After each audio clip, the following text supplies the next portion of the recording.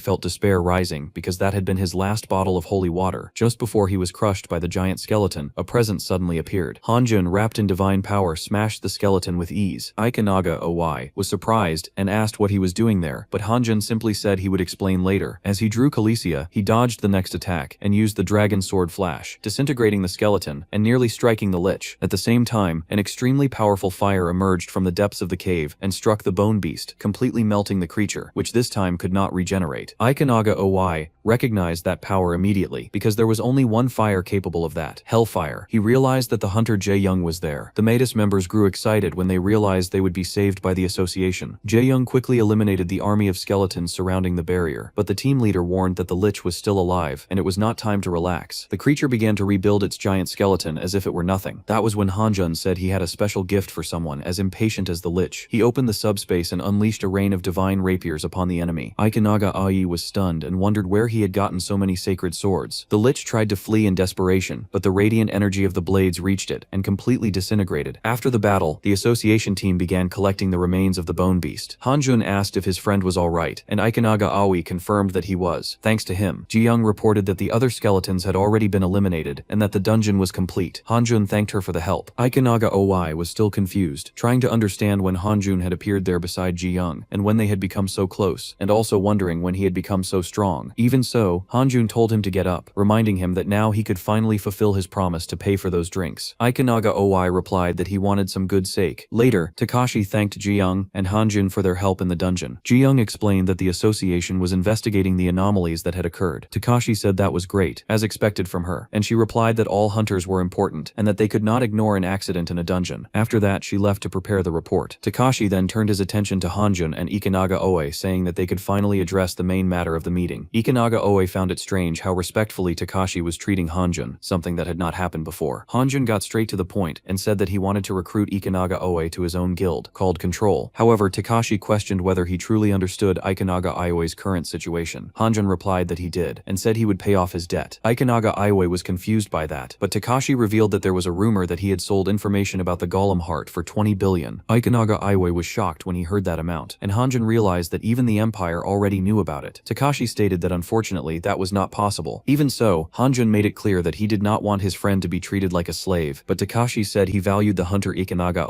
very highly, precisely because he was highly skilled. Ikanaga could hardly believe what he was hearing, and began to think that maybe he really was special. Takashi explained that it is impossible to calculate all the risks when entering a dungeon, because its nature is extremely volatile. He gave as an example the Cerberus Key dungeon, which required a specific crystal to enter, and there were only 3 of them in the world. If they failed against the boss, the opportunity would be lost forever. During a previous run, Ikanaga used a return stone to protect his allies, even knowing that each crystal cost 100 million. Even so, he chose to save his companions. Because of that, under the condition that he continued contributing his judgment to the Midas Guild, Takashi proposed a full exemption from the obligation to clear that dungeon. Hanjun asked about the rewards, and Takashi explained that the Cerberus Key could open a spiritual door. He also mentioned that Hanjun probably understood a lot about spiritual dimensional doors, since he had been working with Ma-hyun on that kind of research. Hanjun asked directly if, in short, they also wanted a share of the deal. Takashi replied that it would be an easy conversation, since he was fully aware of the situation, and suggested they begin negotiations right away. Meanwhile, at the Ashley house in England, Michael was in action. He eliminated several guards without difficulty, and in some cases completely erased their existence using the power of Control Shift. After moving through the building, he finally reached the office and sarcastically commented that he had loved the welcoming ceremony. Ashley Cooper. He made it clear that he had only come for one reason: the Cerberus dungeon crystal. Cooper, knowing he could not defeat Michael's curse and not wanting to die, handed over the crystal. He even asked if Michael also wanted the dimensional key, but Michael said not for now. What he truly wanted was the shift ability, to be more precise. Cooper realized he was after shift delete and commented that he had done a lot of research, probably because of his son. Michael confirmed that this was exactly what he was looking for, an ability capable of defeating transcendental beings. When Cooper asked if he even cared about the humans in that place, Michael replied that the real monsters were the transcendental beings who treated humans like test subjects. He needed to evolve his abilities or everyone would be erased from the world. After that, he also said he would go after Cooper's son and that it would be better for him to pray for his success. When reinforcements were called to the area, Michael said that if the Control-C user showed up, they could say that he was the one who took the crystal. Then he used the power of the crystal to create a magic circle right there in the office and teleported into the dungeon. Cooper warned that he would be captured even if he completed the dungeon, but Michael pointed out that there was a dungeon reward and soon gained access to the challenge. 3 months later, in the present, the story continued. At the Nevada Research Institute, everyone was descending in an elevator toward a distant underground floor. Hanjun asked how many floors there were. Turner explained that there were 20 underground levels, with B1 to B10 dedicated to extraterrestrial research, and B11 to B20 focused on monsters from other dimensions. Tekuchi questioned whether aliens really existed, and Moore commented that if monsters were already real, there was no reason to doubt aliens. Meanwhile, Hanjun wondered what his father had been researching in that place. Ikanaga, Awai, was nervous. He was happy to follow Hanjun, but there were many strange people there, along with aliens. Turner also wondered whether it was appropriate for someone like Ikanaga Awai to be in such a confidential place. Even so, Hanjun had agreed to the terms discussed earlier. Takachi had proposed that if a Midas Guild team could participate in the expedition to the dimensional portal, then Ikanaga Iwai could join Hanjun's guild, and he himself would pay off the debt. Ikanaga Iwai thought that was excessive, but Hanjun agreed, saying that he was important and that it was a fair price. Once again, Ikanaga Iwai wondered when his friend had become so strong. As they walked through the complex, they saw several government employees and security personnel, reinforcing that it was a highly confidential and dangerous place. Turner introduced the Otherworld laboratory, and Hanjun asked to be taken to the research related to his father. One of the doctors showed a fragment of iron inside a capsule, explaining that it came from a dimension called the spiritual dimension, and had been discovered by the previous director. No substance on Earth could even scratch that material. The director died in an incident, and the research was paused. Hanjun asked how his father had helped with the research, if he could not leave Tokyo, and the doctor explained that he had been transported through a subspace belonging to Miss Nishara, but they could no longer use it because she was missing. Upon hearing that, Hanjun looked at Ares, realizing that they truly knew each other. That meant Nishihara already had knowledge of the spiritual dimension before the disaster, and that they probably knew much more than they let on. He began connecting the dots and thought that maybe that was why his father wanted to escape to the United States when the disaster happened, but never managed to get there. He was sure that his father and Nishihara had seen something in that dimension, something that could be the answer to the current problem, and that it was directly related to that strange material. The doctor said it was time to connect all the pieces of the dimensional key, but Hanjun replied that it was dangerous to do that there, and that they needed a completely empty space in the desert. Meanwhile, at the White House, the president asked if they were certain that all the fragments of the dimensional key had been gathered in one place. One of his men confirmed that they had, since everything had been moved to the Nevada desert. Soldiers and hunters were positioned and waiting. Another advisor commented that he believed the test could proceed smoothly, but there was still concern because of Master Turner, since he possessed 1/5 of the key. The president then declared that the future of America was at stake, involving the spiritual dimension, magic, resources, and the growing power of hunters, which was already affecting the global balance. Later, under the intense heat of the desert, Song Mo observed everything from inside a protected cabin with binoculars, commenting that the place was truly enormous. In the middle of the dunes, Hanjun realized that several people were approaching around him. His senses were much sharper now, and he could clearly feel the movement. Just as Ikanaga Oi had warned, the United States would not leave them alone. Those men were from the government, and were certainly after the dimensional key as well. Even so, Hanjun simply ordered them to bring the drone with the last fragment. Song Mo asked if everything was alright. Hanjun activated shadow teleportation, remaining calm. Moore said he would stay at ease. Hanjun held 4/5 of the key in one hand when the drone released the final fragment. The moment all the parts came together, a catastrophic explosion engulfed the desert. Suddenly, everything disappeared, including Hanjun. He had opened a portal using his own subspace. Ma Hanjun commented that it seemed to have worked, and Hanjun confirmed that they had made it in time. Ma Hanjun said it was obvious it would work, since he himself had planned it, although it had been difficult to raise a barrier in that contaminated tree. Jari Young then realized that she now understood why Midsel had planted those trees all over Tokyo, because it created a pathway through subspace. Mahayan asked if the key was complete, and Hanjun replied that it was. Now inside the subspace, finally they could open the dimensional door. When asked about what was happening outside, Hanjun explained that the United States had become directly involved. Jeong asked if the others had become hostages of the American government, but he replied that he would try to maintain a good relationship with them, because now he held the power. Ma Hyun commented that it would take time, and that they might not be able to move because of the barrier. Hanjun explained that now they could leave since they had something better than a simple barrier. Meanwhile, in the desert, a large search operation was launched, but they found no vital signs of Hanjin within a vast search radius. Seung-mo asked if he had died, but Moon said he was probably fine. Taikuchi also believed he was not dead. Suddenly, Lucas received a call from his father. Later, in the laboratory, Turner asked the president if he had forgotten the promise that had been made. The president asked for calm and said that the dimensional door was now a national issue. Turner replied that they had handed over a crystal to the brain Danja, precisely so they would not interfere in that operation. Taikuchi and Lucas were surprised to learn that an item valued at 100 million had been handed over like that. The president said that circumstances had changed and that there were no crystals left. Turner stated that there was still one in England, but Lucas revealed that there was no longer any because Michael had stolen the last crystal. Arins asked why no one had said that before and whether Michael could enter the spiritual dimension. Lucas replied that he had just found out. The president then declared that if Michael reached that dimension, the situation would become extremely problematic. Turner tried to reassure him, saying that even if he managed to enter, he would be wasting time because he would not be able to use his abilities inside, and that they would take the opportunity to eliminate him before that. Lucas thought that Michael's Control X did not work well together with Shift, but maybe Turner's Control S could balance the situation. The president commented that there must be some misunderstanding because that did not seem possible. That was when something unexpected happened. Nishihara's portal, which had been inactive for 15 years, began to react. One of the doctors said it made no sense, since the portal had been dormant for so long. Suddenly another phenomenon appeared there, confirming that the subspace had been connected again. In the middle of that confusion, Hanjin ordered everyone to hurry and stop with the dramatic lines. Seung-mo said he was fine, calling out to his big brother with confidence. Soa also believed he would be fine, holding on to the hope that everything was still under control. Takuchi commented that he was late and asked where the key was. Ma-hyun told him to calm down and explained that the key was complete. Takuchi then asked if he was going as well. Ma-hyun replied that he had a share of responsibility there, since he had contributed to the plan. At that moment, Lucas informed Hanjin that Mikhail was already inside the Cerberus dungeon. He had stolen the last crystal from his father and had gone there specifically to defeat the boss. Upon hearing that, Hanjin said they would not waste any time. Meanwhile, inside the Cerberus key dungeon, Michael was facing the boss, the Infernal Cerberus, a level 670 creature that charged forward with its 3 heads engulfed in flames. Even in front of that colossal monster, Michael simply activated Control X, instantly destroying the creature and all 3 of its heads at once. After defeating the boss, he took the key, but the item warned that once he passed through the portal, he would not be able to return. Michael realized that this was exactly why Midsil depended so much on the dimensional key. Even so, he opened the Cerberus gate, knowing it was a path with no return, but willing to take that risk.